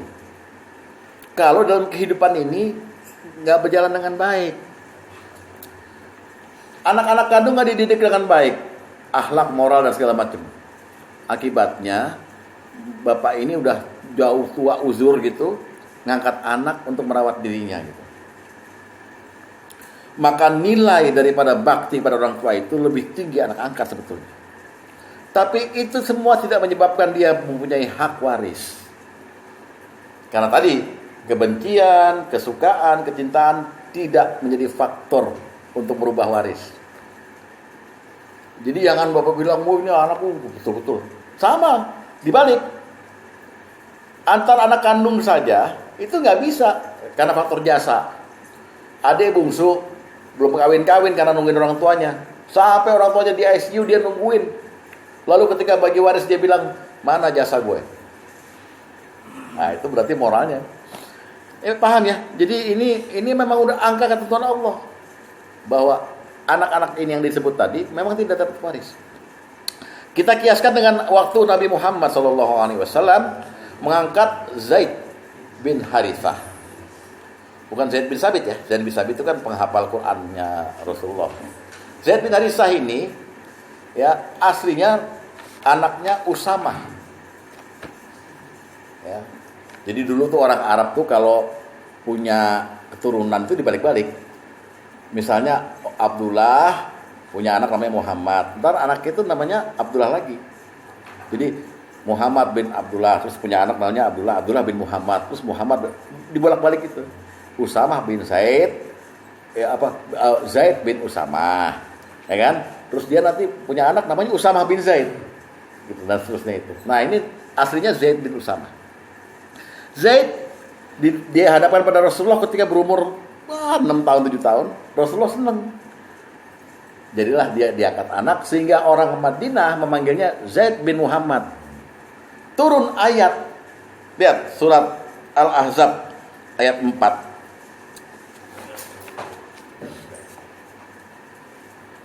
Al-Ahzab ayat 4. Lihat ya. Saya bacakan terjemahnya aja. Bismillahirrahmanirrahim. Allah tidak menjadikan bagi seorang dua hati dalam rongganya. Dan dia tidak menjadikan istri-istri yang kamu zihar itu sebagai ibumu.